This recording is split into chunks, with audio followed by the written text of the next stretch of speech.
Hey, are you tired of the left and right politics? I hope you'll subscribe to my YouTube channel. Just click that subscribe button, ring the little bell, and prepare to free your mind from the traditional red versus blue.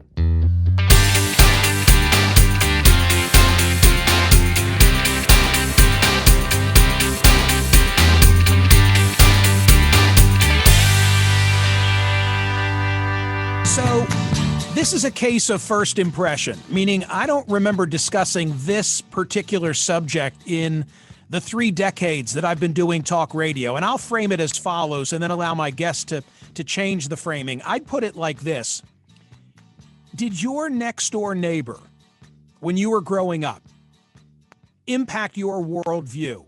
Or said differently, do you think that your voter registration today was impacted by whomever it was that lived directly next door to you when you were younger? It's Dr. Ryan Enos who takes me into this subject matter as a lead author of a piece that ran in Science Advances, which, by the way, is right now in my Twitter feed, and you can read about some of the coverage afforded it from the LA Times. Dr. Enos is a professor of government and faculty associate in the Institute for Quantitative Social Science, specializing in American politics, political psychology, and race and ethnic politics at Harvard University. And he joins me now. Dr. Enos, thank you so much for being here. I must ask at the outset, where did you grow up and who lived next door to you? That's a good question. Thanks for having me. I grew up in a little town called Merced, California, which is in the Central Valley of California, not the part people think about. There's no beaches or mountains, it's all flat. And I had some people that looked a lot like me growing up next to me. So I might not be a good example of what we're going to talk about, actually. Yeah, I'm not either. We had the Schutz on one side and the Wrigleys on the other, and it was, 3 white families in a row. What made you think of this subject? I was so intrigued by the analysis, but also the work that went into it, and the idea that you even had to pursue it. Yeah, well, so this is a really old question, actually. We're certainly not the first person to ask this. This is something people have been asking since the 1950s, whether or not who you're around, who you have contact with, whether that affects your worldview, as you put it, which is a good way to put it, whether it affects your politics. And there's been a lot of speculation that it has, but it's a hard thing to study because, we can't track people over their lifetime. We don't look at their childhood and then look at them now. And what we realized was that we had a way to do this if we could connect people from a long time ago, which is what we did. We found people in the 1940s, and using what people call maybe big data is what they like to say now, using this big data and machine learning process, we found people in the 1940s and connected them to their politics today and found that we could detect a connection between the race of their neighbor and their politics today. And so in many ways, we took an old idea and sort of extended it into the modern big data age. Dr. Enos, I didn't recognize that the vast majority of information collected in the census process stays under lock and key for 72 years. I assume that's because that equates with typical lifespan, although that's changing, and that the notion must be, well, these people won't be around in all likelihood when this information comes to light. But am I right? That's why what you did is you looked at 1940 census data, which only recently came into the public domain. Yeah, that's exactly right. So we looked at census data from 1940, and it's after 72 years. So it was 2012 when this became available. And it's really interesting. It was all written by hand in those days. So they take these handwritten records, and we had to have those. We didn't do it, actually. Somebody did it for us. These were digitalized, and then we could search through these and find people that are still alive and on the voter rolls today. We could do this in a couple of years with 1950 data, actually, and it's something we plan on doing. So in 3 states, when you register to vote, you give up your date of birth, and that was sort of the critical crosstab. You could look at that date of birth, go back and look at the 40 census data, and then find people today. How am I doing in explaining it so far? You have it almost exactly right, but I'll give you one correction. So in almost every state, you give your date of birth because you have to be 18 to vote, right? So you do that in every state. But in 3 states, you also give your place of birth. So you say, I was born in this state or this country. And then the 1940 census collected that as well, collected all this really rich information. And so we use people's names, we use their date of birth, and we use their place of birth. And with those 3 pieces of information, we could triangulate and use our machine essentially to find these people and connect them across these 7 decades of time. And before I ask you for the finding, then what was the sample size? How many people were you able to find? It's about 650,000 people. So these are six, and we should be careful when we say people here because we're talking about a very particular type of person, and we can talk about why. But these were 650,000 white men that were alive in 1940 and were still alive at first in 2007 and up until today for some of them. Okay, why white guys? Well, so it's only men because because women, especially in 1940, women that were alive then were very likely to change their name throughout their lifespan due to marriage and other reasons. And so it's a lot easier to link men because they don't change their names from the census until now. And it was white men because we're interested in testing this particular question of was their politics shaped by contact with somebody that's non-white. We are working on expanding this to women actually, which will be really interesting. But right now it's just white men. And Dr. Enos, what was the conclusion? Yeah, so the conclusion was if one of these white men, when they were a little white boy in 1940, if they had a black neighbor, they're more likely to be Democrats today, over 7 decades later. They were more likely to change their politics in a liberal direction and carry that with them throughout their life.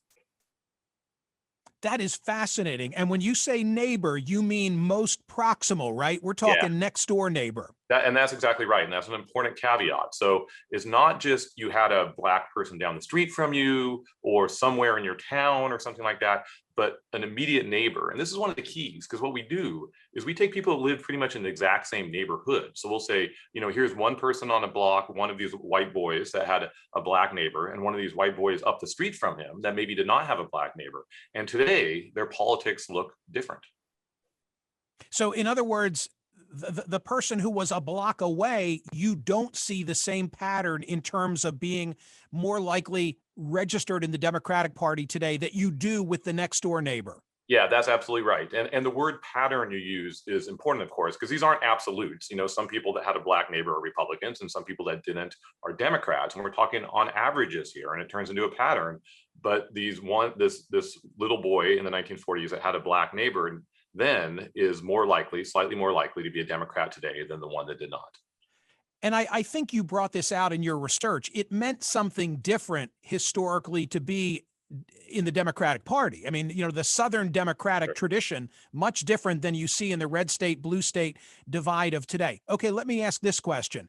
Are we talking only in an urban or suburban versus rural environment, or does the trend that you noted also stand up in rural America?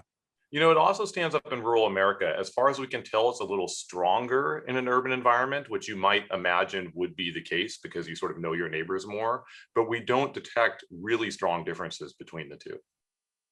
And how much more likely are you to be registered in the Democratic Party today if you had a black neighbor when you were a kid in 1940?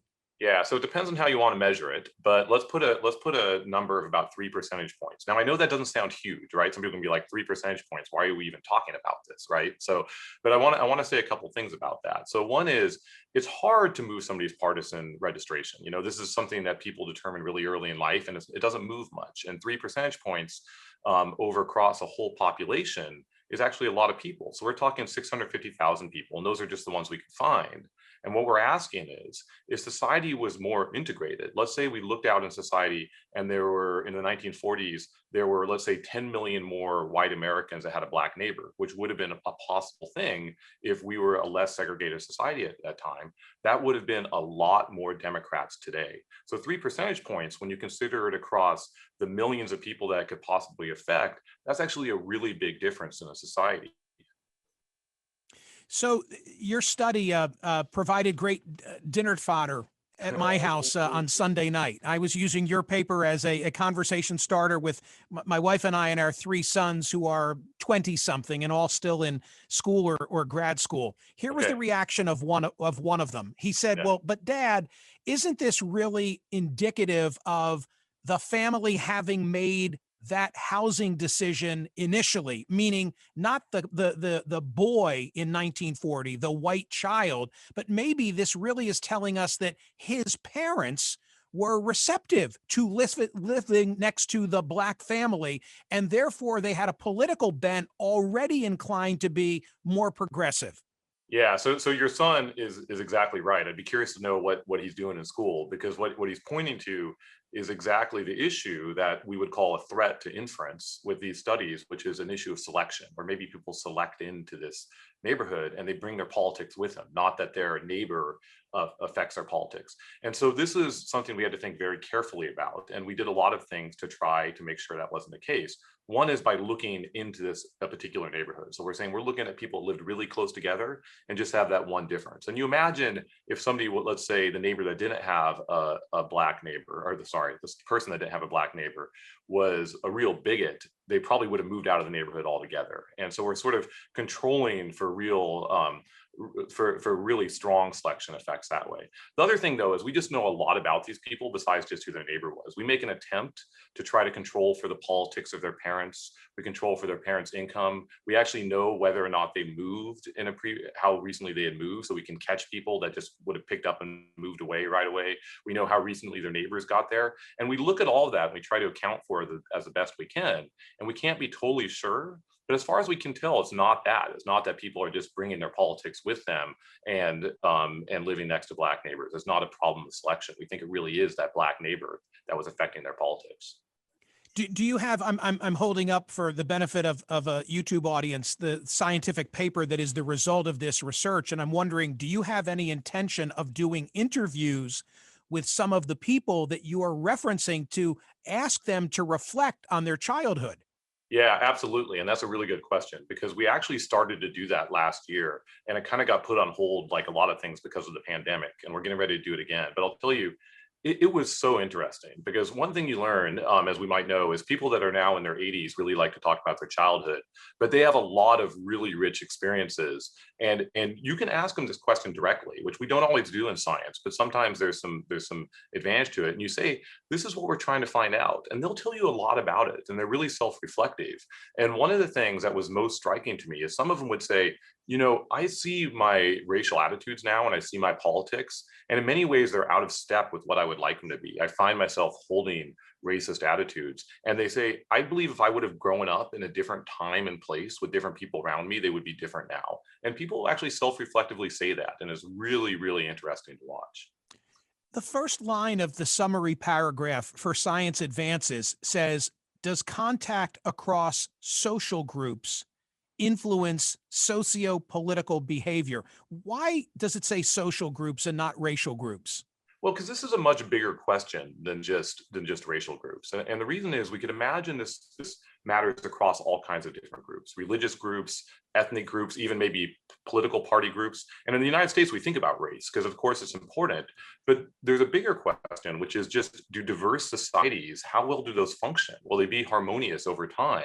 And that's an important question, right? We see this in the United States now, whereas our country changes, some people, quite frankly, sort of freak out, right? They have a negative reaction to it.